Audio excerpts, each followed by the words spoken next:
to Ups and Downs, the podcast that shares stories from the Nordic entrepreneurial scene. Today, we have the pleasure to speak with Ibrahim Mammadli. Please, welcome, and Thank you. it's a pleasure for accepting the invitation. How are you doing? I'm good. I'm doing good. Thank you so much. How are you doing? I'm doing pretty good. It was a long day, but yeah. Yeah. Can you tell me a bit about yourself? Do you mind So, introducing yourself? so as you said, my name is Ibrahim. I'm originally from Azerbaijan, but now I'm living in Estonia. I'm studying master's degree in international relations and European studies at the University of Tartu, in Tartu city. And also I am planning to do some internship this semester at the university regarding to mostly peace building and conflicts and conflict resolution. How you ended up in Estonia, in Tartu? What brought you here? Long story short, um, Tartu University was a famous university in Azerbaijan, and the last years there were a lot of students going there for studying. But for me, the main goal to study in Tartu was that because it has very, very huge databases and resources to actually analyze the conflicts in the post-Soviet region. And as you know, I'm from Azerbaijan, so we have one of them, and in Georgia, and in Moldova, Ukraine right now. So having this huge databases actually encouraged me to choose the university, and it's one of the best universities also in the field of peace building and conflict resolution. So that's why I picked it. But as Estonia, I have a lot of friends also studying here, so they also encouraged me to come, because when you have someone who's encouraging you and you have the people that you know in that country, you feel more confident to go. And what was your bachelor's about? My bachelor was also about international relations, but it was just international relations. And my final year, I picked my thesis about conflict resolution in Nagorno-Karabakh, Azerbaijan. So that's why I also wanted to persevere in this field for my master's also. You told me earlier that you have experience in project management. Yeah. How it all started? It started actually, I always wanted to have this mini idea of doing some projects for the young people in my own country, but it was really hard for me because I didn't know how to do it.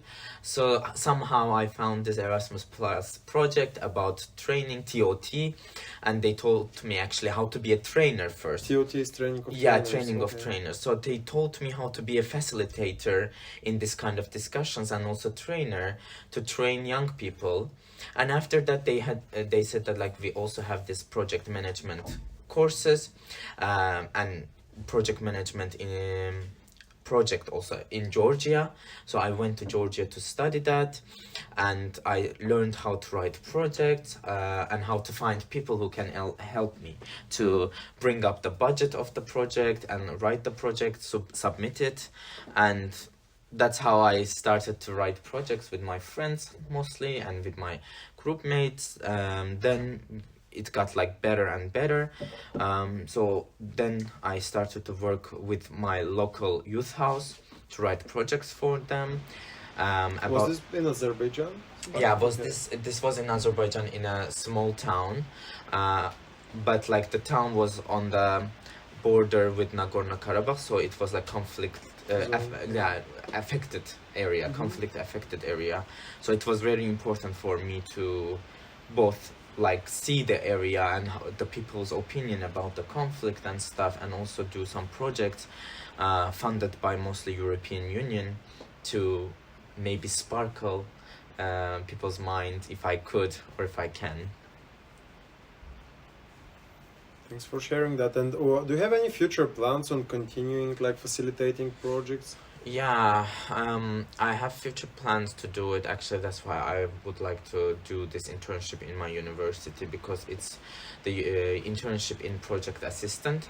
So as I hope I will become the assistant, and I will help my project senior to write projects about it because although my university is very like focused on conflict building, conflict resolution, they mostly focus on the research side of it, like mostly Mm-hmm. theories and research. But when I ask them like, have you had like really big projects or like projects that resembles Erasmus plus trainings, they said no, like this like the university mostly focuses on like the theoretical side of the field. So I hope that me and my senior were going to work to bring you guys together, maybe in Estonia, maybe in another country, to work on resolutions and like maybe peace building also, because peace is one of the most important goals of both European Union and also United Nations. So I think, yeah, and also I am planning to do a field research also this summer. I would like to go to some like countries that are like still, um, how can I explain? They have peace now, but they are not far from peace. So I would like to go countries like maybe Kosovo or Serbia or Bosnia and Herzegovina, so that I can feel like how peace works, or is it working at all? Yeah. Okay, and how do you like Estonia so far? Like the country with the highest amount of unicorns per capita? Yeah. I'm feeling like when I travel to other countries, Estonia is like really high tech, really high tech. Like after coming to Estonia, I was like, because like when you come from Azerbaijan to Estonia, it's like everything is like high tech here. Like think about a country that you can vote online. Think about a country that you have e-residence, so you don't live in the country, but you can be the citizen of the country. Can pay your Yeah, taxes think also. about a country has like 98% of internet access. It's like kind of insane for me, and they have like this online also ID that you don't need to use like pen or something to sign actually the documents. You can digitally sign the documents, so it was like crazy for me. Also the country that is also like very uh, financially improved like that was really interesting for me, because like coming from third world country, it was like really interesting for me how people like are like working and getting like higher salaries for the same job that you can do in Azerbaijan or in like any third world country. So it was really interesting for me. Speaking about tech, today I had kind of a very super embarrassing moment in the shop. I was about to buy wine, but I saw this machine which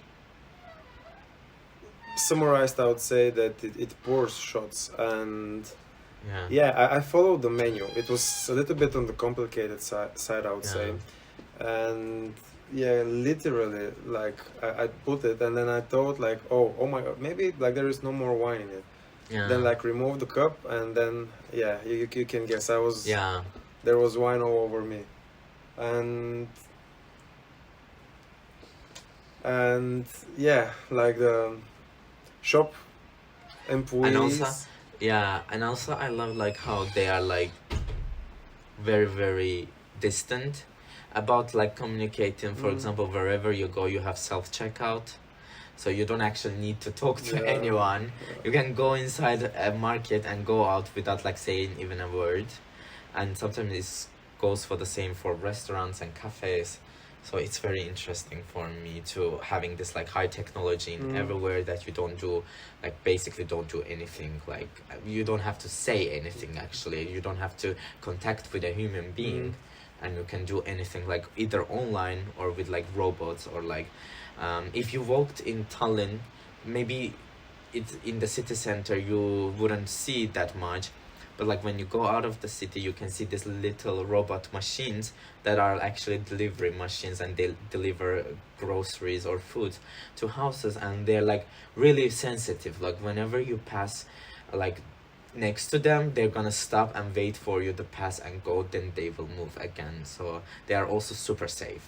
We have this in Finland too. Yeah, They're yeah. quite They are funny. like super like safe because like whenever they feel the movement of something next, because I don't think it's for humans. I think it's for cars. If the cars like approaches it or like if it passes through the pedestrian cross, Mm-hmm. it's gonna stop Mm. right away if it feels like some kind of movement around it. So it's like insane for me.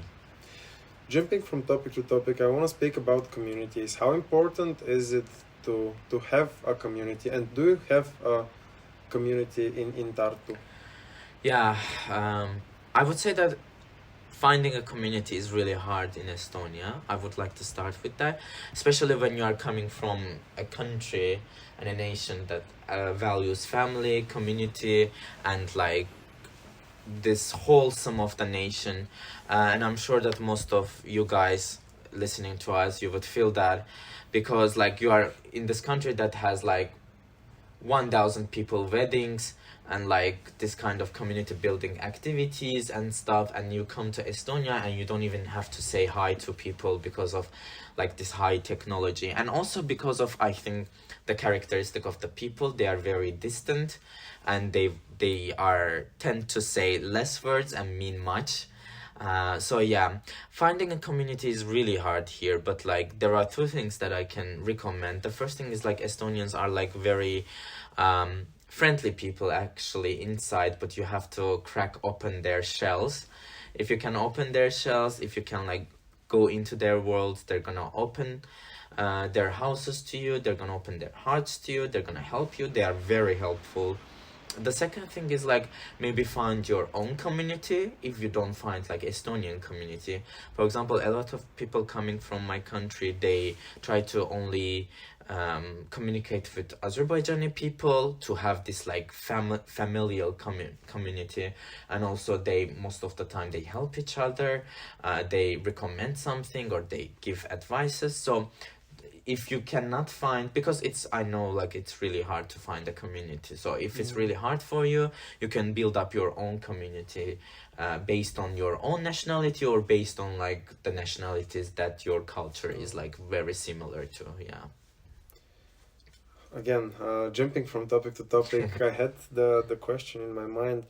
We're currently on Erasmus project in Motovilla, Yeah. close to Toila, Estonia, and the topic is hate speech. Do you like it so far, and what you learned? Yeah, I like it so far, actually. Thinking that it's an exchange program, not a training, you shouldn't expect a lot of information given to you. It's more like a experience sharing and like knowledge sharing, let's say. So I'm liking it so far, and I think that I've learned quite a bit about both countries, their cultures, and also about hate speech and how it affects us on a daily basis and on a long-term period. I love that we are from different countries, but we all have the same experience nearly. Like everybody got bullied maybe at the school or still are being bullied, and like they are facing this hate speech maybe on a daily basis or like on a weekly basis, and of course fake news, like fake news is everywhere today. But I think that yeah, and the one thing that I would like to share with you was that when I learned that like in Finland that there is this like agency, news agency that is like very reliable and trusted. I was like kind of surprised because today when you have like access to internet everywhere, you can easily spread fake news. So it was really interesting for me, like how do you guys regulate this process in Finland? Yeah. Today, actually, I came to the realization that Estonia has, or at least the 10 people that we interviewed from Estonia, have high trust in their government. And the thing was that our topic was fact checking, and it turns out that I think 8 out of 10 people, they were trusting fully their main local media, which is called ERR. Yeah, ERR. If I'm not Yeah, mistaken. And none of them was checking it. It's funded by the government also, which was interesting.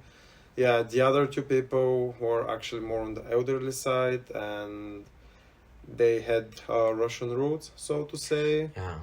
and they were mainly gathering information through TV. And Yeah. yeah, apparently I haven't been watching much TV. Yeah, I would say that it's very interesting how today in our like workshop everything was really really different for everyone. So one group said that we couldn't talk to Estonian people, they didn't want to talk, they didn't want to share their opinion with us, while other groups said that, oh, it was really easy for us, Yeah. like we found people. Like some groups said that, oh, they didn't know anything about Erasmus project and stuff. But for my group, whoever we interviewed, they were like, yeah, of course I know, I went to this country, I went to this project. So I think it's like really interesting that how it can differentiate from people to people. But like for you, what you said, I think Estonians are mostly let's say getting information from government and government supported resources, while Russians, they are mostly getting from I don't want to say Russia supported, but like Russian language based information centers. So that's why maybe they can have like some kind of different opinions about the today's issues and fact checking also, because they trust their own news agencies and own news resources. But do you yourself fact check when you are like it's a good question. Personally, yeah, I would say mostly yeah, but again, I'm using Google or like. But like, do you sometimes drift away with the curiosity? Like, what I'm saying is like the news is very interesting for you, and sometimes you don't care like about fact checking. You're like, oh, this is like very interesting news, I'm just gonna read it. I don't care. Yeah, it happens from it time happens, to time, yeah. actually. But yeah, lately, like literally 2 days ago, there was like one thing that I couldn't basically believe, and I was like, no, this is 100% scam. Apparently, yeah. A few hours later, there was a statement, and it was actually true. Oh yeah, I know this feeling. What about you? Are you fact checking? To be honest, like I try to fact check as much as possible, because I don't want to believe mostly the things that is written on the internet, because you never know like which If it's true. yeah, if it's true or not. So I try to fact check as much as possible, but sometimes it's impossible. You write on Google, you try to fact check it, but like every news agency says the same thing, so you have to either believe in it or you wait for the official statement from the government or from the like police, maybe. Like the time that like our professor got arrested, like we had to wait. Can you tell more about it? Actually, you mentioned like a few days ago about Yeah, okay guys, like yeah, it was a big story time. Yeah, I don't know like if maybe you heard it. It was a huge also news in Finland too. Actually, I totally missed it. Like, you really, yeah. once So you said it. even guys Guardian wrote about it. So apparently our professor that was like trusted and like really really respected by the university turned out to be a Russian spy. Yeah, and like and like it was like you know how the story started. It was a sunny day, so it was like in Spain. It was the beginning of January, and like we got this like long email like, next semester your professor will not be able to instruct your course because he's like, no, he's got actually arrested by the national security. But you said it wasn't in Estonia, wasn't it in Norway or somewhere? No, he was in Sweden. In Sweden. So okay. they actually knew this process was going on and they wanted to arrest him, but they wanted him to come back from Sweden, so they waited him for 3 months to come back from Sweden. They really wanted him, yeah. So as soon as he came to the country, they arrested him, and they actually gave official information after 7 days to the university. And like the next day, university was like sent us this long email like, yeah, he got arrested, and guys, it's gonna be somebody else that's going to teach the course. Do you have any exams with him, like any classes? Yeah, we have been his like some courses and lectures. he didn't actually seem that like a Russian supporting person, Russia supporting person. But But like, that's the role of a spy, isn't it? yeah, oh, that's also true. Kinda, yeah. You don't expect him to say like, yeah, go Russia. But yeah, but everybody was like shocked by it because like he was working there more than 10 years and he got like awarded 3 times before by the university for his accomplishments. So yeah, it was like big shock. What do you think was the situation? How you think? Yeah, I'm really Yeah. interested to do you know like more? infos And to be about like, I don't know like what kind of information he can give to Russia.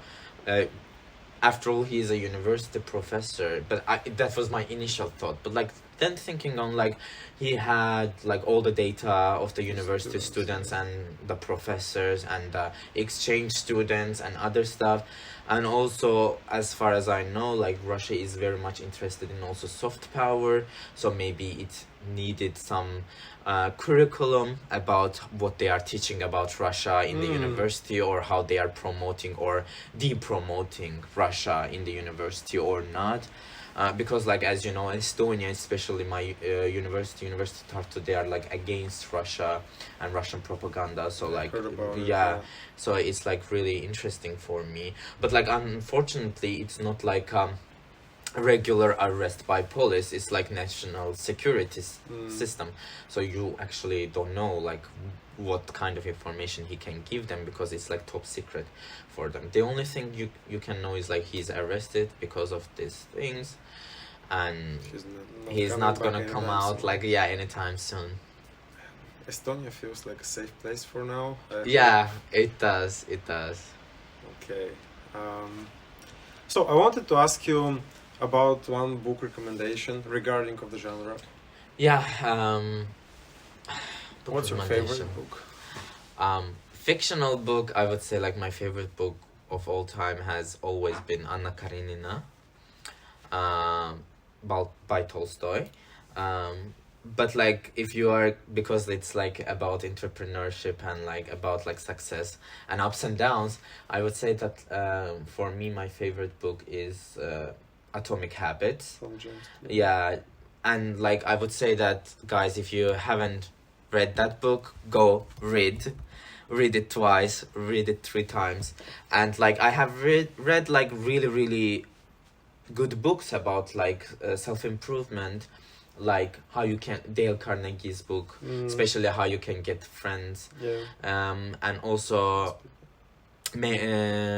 other kind of books that mostly the books that I've been reading about was about fast reading, how you can remember the information, how you can study like properly and efficiently. And also on the other side I have read books like about like, you know, this rich dad, poor dad, and also the monk that sold his Ferrari.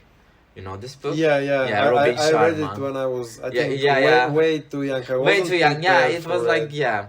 But like, No, honestly, I think I read it when I was like 10 or 11. My mother was I have like, read it when I was like 17, I guess. Okay. Yeah. But like, this is the only book that actually like really helped me a lot to build habits, and also how to build habits. It's like really good book, and it's like really motivational also.